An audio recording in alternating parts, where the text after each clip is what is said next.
One of the most interesting things to me about this particular topic with regards to the Jews and the myth that they control this and they control that. Banking, they control finance, they control government, they control politics, they control media, they blah, blah, blah, blah, blah. They control everything. The most interesting thing to me about it isn't that people have come up with this, because we know already that the West has been saying this kind of thing. And we know obviously where this kind of thing leads, where it has led in the West time and time and time again. Hitler wasn't a one-off. You should understand that. The Nazis weren't a one-off. This wasn't a dear Lord, how could this ever have happened? It happened repeatedly. This isn't, this is part of the game that they play about themselves, that the lie that they tell about themselves, that Hitler was some kind of an anomaly. Hitler was not an anomaly in any way, shape, or form. In Western history. In Western history, in European history. No, he's absolutely a son of Europe. Today, we dive into a powerful and unfiltered critique delivered by Shahid Bolsen, a voice that has been shaking up conversations about politics, power, and global injustice. His latest word take aim at the Israeli Prime Minister Benjamin Netanyahu and his foundation of global power system. Watch and pay attention, and I will share my thought later. And not a bastard. He's an absolute. He's the heir apparent of Europe. As you can see now, they haven't stopped. They never gave up with this.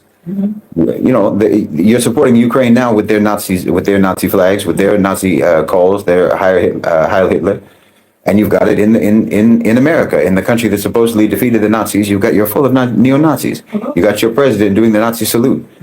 So this is not an anomaly, and you're not fooling anybody. We know exactly this is a very consistent thing with you.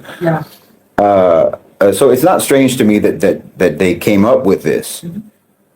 But the most interesting thing to me about it is how passionately people believe it, how passionately they defend it, how deeply invested they are in believing it and maintaining it. And when you tell them facts and data that demolish this myth, it's like you took away their security blanket. They're like a child, who you took away their favorite toy. That they, it's like you not letting them suck their thumb anymore. They get so upset, they're just like, they go immediately to violence. They go immediately to viciousness. They go immediately to insult and slander, and like it's a personal attack on them to tell them that the Jews don't control the world. You are very invested in the idea that the Jews are the most powerful nation on earth. It's very strange, and you should understand that if this is a fact-based opinion that you have, and you're on solid ground, you will never react that way. You will never react so emotionally, so histrionically, to being introduced to facts and data that debunk what you're saying. Your reaction is never going to be like this. Your outrage doesn't refute the facts and the data and the reality. Your outrage convicts you in the falsehood of your belief. It's a very emotional, personal response from people who, for whatever, this is how you know this isn't rational, it's not reasonable, it's not logical. It's very, very deeply personal for people to believe that the Jews are the ones. And I think that you have to look at different types of people who believe this, who choose to believe this, in spite of actual logic, sense, rationality, reason, and factual reality. People who choose to believe this, to try to understand what is, frankly, psychologically, intellectually, emotionally wrong with you, that is causing you to be, that is causing this belief to be some kind of medication for you. This is some kind of a medication that you're taking that is enabling you to face the world by believing this. That's why you react so vehemently, so violently when this false belief gets challenged. It's like I have insulted your mother when I say that the Jews don't run the world. Question yourself. Why do you feel that way? Why you take it so personally? I mean, are you a Jew? Are you Jewish? A Jew who has been raised to believe that they control the world, and I want to tell you that you don't. You take it very personally. The truth is, you're not invested in believing that the Jews control everything. You're invested in believing that the Jews are the only evil people, and that you are not evil, despite all of the evidence that we have, despite all of the historical evidence that we have, the endless litany of atrocities that you and your people have committed in the West, the Europeans have committed. You don't want to take responsibility for any of that. You want us to believe just the perfect example is with this Epstein business. You make it sound like these senators and these congressmen and these business people and these investors and these professionals and these elites. You want to make it sound like they're victims. You want to make it sound like they're victims for committing sexual assault on children on an island. They were tricked into it. Could you be tricked into it? This is like narrative engineering. Honestly, could you be coerced? Could you be tricked into it? And the crime is that it was on video. Yeah. That's the crime.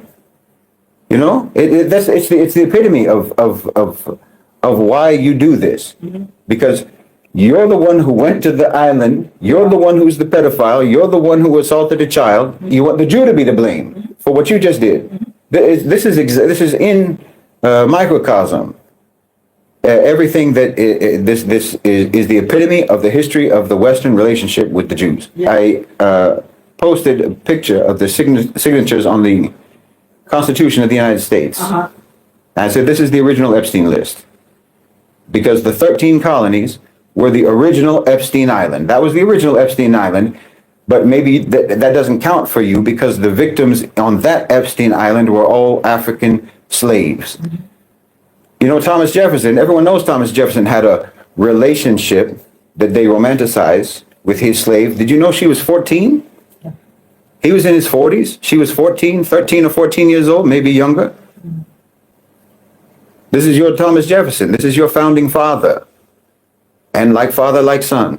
You trying to act like this is same way you try to act like Hitler was an anomaly. You try to act like every time some evil comes, whether it's an anomaly or they got tricked into it. Well, come on, who are you trying to fool? I mean, in fact, it even goes all the way back to the origin of calling the Jews Christ killers.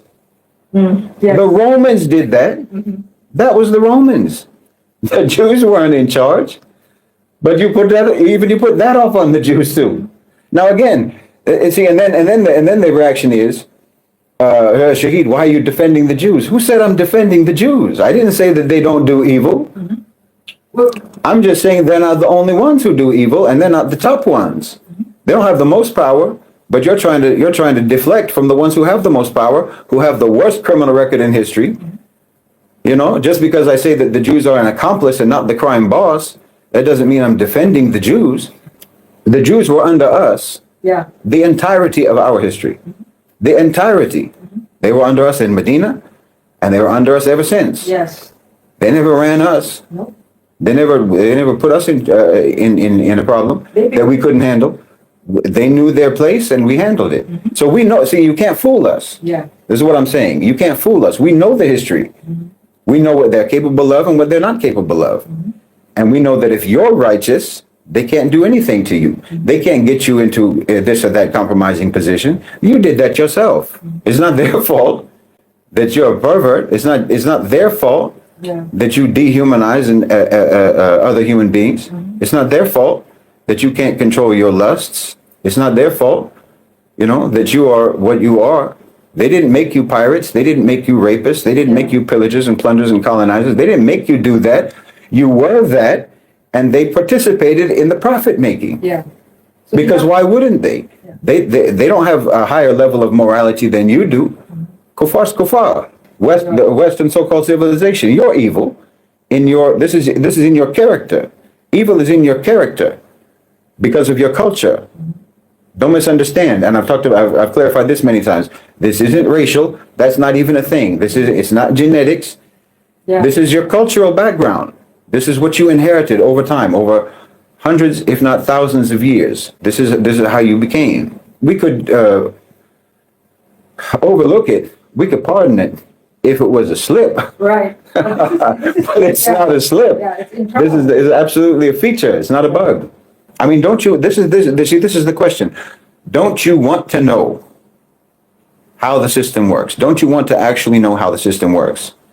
And the problem is that you have made an assumption about how the system works, and that assumption satisfies you for reasons other than your interest in the truth. It satisfies you for some kind of psychological reasons, for some kind of emotional reasons, for some kind of personal reasons. And that's why you have an emotional reaction when it is disproven. Because if you're if you have a theory, say, about who's in charge, and your only motive, your only driver, is that you genuinely want to know what the truth is, then when someone comes to you with information that causes you to change your hypothesis, you welcome that, because all you want to do is be right. All you want to do is be truthful. You want to be accurate. You know, you won't react like you've been personally attacked. Not at all. Except that, like I said, this is your security blanket. By not wanting to know the truth, it plays perfectly into the OCGFC's hand. Precisely. I mean, this has been one of the most useful things for the OCGFC, and this is one of the reasons why they developed where they developed, which is in America. This is where they developed. No, excuse me. Obviously, there's a whole history of private sector power. You can and the blending of private sector power with government, like the East India Company, the British East India Company, the Dutch, and so on. But the unique elements of the current modern version of OCGFC developed in America, and the American system was perfect for them because of the illusion of democracy already has everyone looking the wrong direction for where power is. It already has, you already live in a system that is literally sustained by deception and lying to the public. It's literally sustained by that. This isn't hyperbole. I'm not just trying to talk rhetoric here. I mean, functionally, logistically, the power structure in America operates by sustained lies and deception and misdirection. So this provided a perfect situation for the rise of the OCGFC, because everyone is always looking over there for what power is and where power is and who power is. So that allows the OCGFC to operate in the shadows. Although it's not in the shadows, it's just not where you're looking. There's plenty of light, but you're just not looking there because they've got you looking over here. And so, yeah, this is one of the reasons why people who maybe I'll sort of offer an olive branch to the people who are clinging to the idea of the Jews. The system is opaque. The system is complex. The system is hard to understand, it's complicated, it's confusing. And people want to be able to operate in the world with some kind of an understanding. People don't want to operate in the world like they're just blind and they have no idea what's going on. So you come up with ways to make it make sense to you. But you're not capable of basing that hypothesis on researched reality. So you follow your intuition, say, which ends up just being following your own biases. So when you disprove that theory, it shatters their whole, what they have built that enables them to even move around and function in the world in a way that makes the world make sense. So on one level, that's why you have this very emotional, personal reaction. But either way, I mean, grow up. This is how it is. If you can't actually operate in the world on the basis of truth, on the basis of reality, on the basis of facts, then withdraw from public discourse. You know, and I've said it a million times. You don't have to engage in politics. You don't have to have an opinion. You don't have to be involved. This is not required of you. If it's beyond your God-given capacities, there's no need for you to be involved in it. There's no blame on you for not being involved in it. Just live your life. If the Jews are not in control, why the world can't stop Gaza suffering? You see, you're assuming that everyone is moral except for the Jews, and that therefore everyone is being morally oppressed by the all-powerful Jews that are preventing everyone else from acting morally. Who told you they want to? Who told you that all of these other actors are interested in acting morally? They're not. America is not interested in acting morally. Europe is not interested in acting morally. this isn't something that has anything to do with the Jews. It has to do with, like I said, it's your own culture. It's your own belief system. It's your own history that shows what your culture and your belief system is, which is that morality has never mattered to you. Suffering has never been a bar on you proceeding with any agenda, any action. It doesn't matter to you. Yeah. Why didn't they stop slavery 400 years earlier? You know, why did they do everything that they've done? Why didn't they stop the genocide of the Native Americans? Because they got something out of it, and they're getting something out of this. It's not because there was You have moral to, imperative. yeah, you have to understand this. Morality is not a driver in policy. Power acquisition, power consolidation is. Profit maximization is. This is what drives policy. Because this is the system that you made, and this is the other thing I want to clarify. The system didn't make you like this. You made the system like this because you're like this. This is why I said you can be actually capitalist in our last one. You can be capitalist and not materialistic, but you can't do that in the West because you're already materialistic. Yeah. So your approach to business is according to the way you already are. The system that you built was built according to your own parameters of your own character. What will America become if it will stop being a global power? A regional power. Yeah. It already is functionally a regional power. It just hasn't quite completely accepted that fact yet. Yeah. Or there are factions inside of America who haven't completely accepted the fact that they are at No this point a longer regional power. monolith. Yeah. And I've talked about this before anyway, but their status as a global hegemon was never achieved by merit. It was never achieved through competition. This is against their historical narrative. But America didn't become a global hegemon by defeating everyone else. Everyone else who was a hegemon fell apart. And America was just the last man standing, not because they defeated everyone else, but everyone else got tired. Everyone else collapsed from their own weight, and that's the same thing that's happening to America. But by all rights, America is supposed to just be a regional power. And that's what they will recede into being. What they believe in is power. What they believe in is exploitation. What they believe in is material acquisition, period. Full stop. Everything else are rationales that they use to achieve that. Everything else, every other so-called belief that they pretend to have is just for that purpose. It's just some kind of a rationale for that purpose, to appeal to give them some kind of a justification that has some relationship to depth of principle or depth of ideals.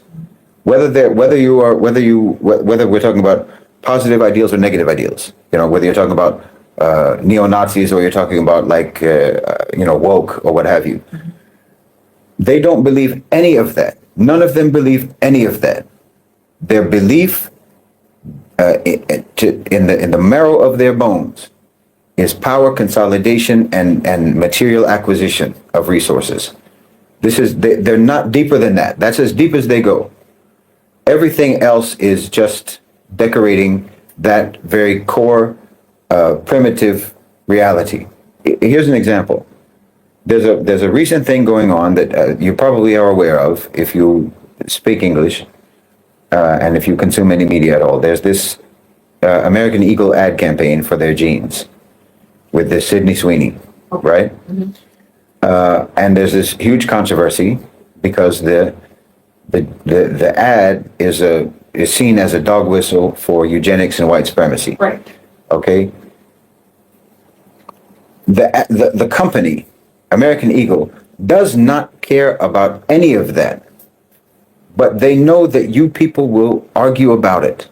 They know that you will start talking about it. Mm-hmm. They know that there's people out there who use eugenics, who use white supremacy as their rationale for the way that they decide to act in the world, for the inhuman way that they decide to act in the world. And then there's the ones who are on the other side who use this particular rationale for the way that they operate in the world.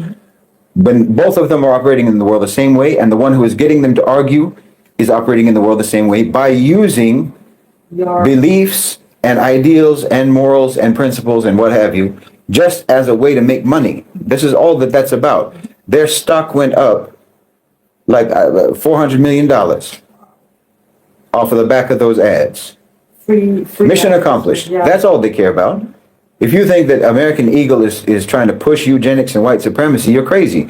They're trying to push their stock price up. That's all they're trying to do. Financialization. They're trying to make money, and they're making fools of you. And the same thing is true of whenever you see any Westerner on the right or the left arguing about anything. They're just trying to make fools of you by making you think that they believe anything that they're saying. They don't believe any of this. They believe in power acquisition, consolidation, and acquisition of material resources. Full stop. That's it. That's as far as they go. That's as deep as they go. And they will use any and all rhetoric, any and all ideologies in service to that, and to decorate that and to make it look prettier than it is. So I'm saying they don't care. This is how much contempt they have for belief in anything. This is how nihilistic they are. That white supremacy is a horrifically inhuman, dangerous, violent ideology. But that's fine. We can trigger that because there's money in there. There's money to be made. Yeah. So that's fine. This will be free advertising by way of Yeah. arguments. Because for sure, if we put that out there, there's going to be a whole cohort of people who will recognize the eugenics aspect in the wordplay about what's her name has good genes or whatnot. Right. So obviously, we'll be able to start a controversy. We'll be able to I mean, who even remembered that that's a company that exists? Now everybody knows it. Yep. You know, and they got hundreds of millions of dollars in free advertising, in free name dropping, all across the media, all across social media, free marketing, and their stock went up. The mission accomplished. This is how cynical they are about morals and so on.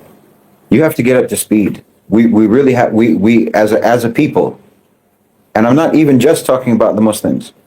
The Muslims, we all have to get up to speed, brothers and sisters. We have to get up to speed because things are moving very fast.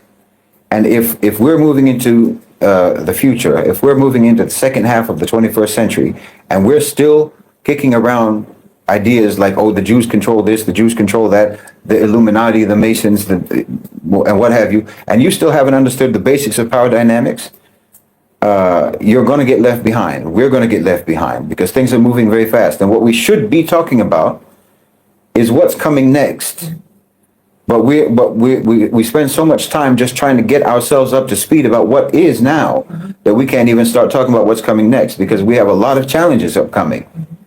The how this transition is going to play out and what we need to do on our side, what our leaders need to do, what our private sector leaders and our governmental leaders and our rulers and our populations, what we need to do to try to manage this transition in a way that is beneficial for us.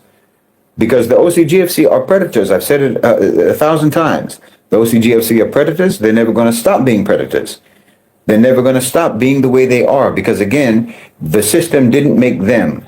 They are this way, and that's why the system is the way it is, because they are this way. That's why they are. That's what their character is. That's what their culture is. Their instinct and their driver is always going to be to dominate and exploit and dehumanize and take and pillage. That's always their go-to reflex, their go-to instinct. And we're moving in this transition where all of those powers, all of the powers of the A-National OCGFC, their centers of power, the center of gravity of the global economy is moving from the West into our part of the world. It's moving into the global South. It's moving into the East. It's moving into the Middle East, so-called. It's moving into the Gulf. It's going to be moving into Bilad al-Sham. We have to navigate that. We have to manage that in a way that is, that, you know, we're dealing with incredibly dangerous factors here, incredibly dangerous dynamics, incredibly dangerous actors. And if we're not up to speed, we're not going to be able to sort out the way moving forward. Yeah. We're very far behind Wallahi, and I'm sorry to say it, but we're very far behind in our understanding. And we must get up to speed and put these kinds of really ridiculous, absurd, unserious topics and discussions and paradigms behind us, because this has no place among any refined and sophisticated and serious and intelligent people who want to have a role in trying to shape the future for not just for the ummah, but for for the whole world. Because the way that the whole world is going to go is going to depend upon how this transition is managed. Shahid Bolsen does not mince words. He described Netanyahu not just as a politician, but as a symbol, a figure representing the arrogance of unchecked power, the normalization of oppression, and the complicity of global elites who benefit from instability and conflict. Bolsen argues that Netanyahu thrives in a system where war is profitable, where suffering is monetized, and where human rights are conveniently ignored whenever they threaten corporate or geopolitical interest. In his word, Netanyahu embodies the fusion of political power with corporate greed, a man who has mastered the art of turning state violence into political capital. But Bolsen's critique does not stop with Netanyahu. He zooms out, pointing at the entire global power architecture. He says, look carefully, this is not just about one man or one state. This is about a world that depends on exploitation, that survives by dividing populations, and that reward leaders who can maintain chaos instead of peace. He highlights the hypocrisy of Western democracies, who speak endlessly about human rights but fuel conflict with weapon sales. He calls out the media, which in his view works overtime to sanitize war crimes and manufacture consent for endless occupation. According to Bolsen, Netanyahu is not an outlier, he is a prototype. Leaders across the world are rewarded for serving global elites rather than their own people. And that is why Bolsen insists real change cannot come from elections alone. It has to come from mass public resistance, economic boycotts, grassroots movements, and the refusal of ordinary people to play along with the game of global exploitation. Shahid Bolsen's message is raw, urgent, and unapologetic. He wants us to understand that Netanyahu is not just a politician in Israel. He is a mirror reflecting the deeper sickness of global politics. And until we confront that system, leaders like him will continue to rise. So what do you think? Is Bolsen right that Netanyahu represents something far bigger than himself? And are ordinary people really the one with the power to disrupt the global system? Let us know your thoughts in a comment. Thanks for watching. If you find this breakdown insightful, hit that like button, subscribe for more deep dives, and share this video to keep the conversation alive. Until next time, cheers and have a good one.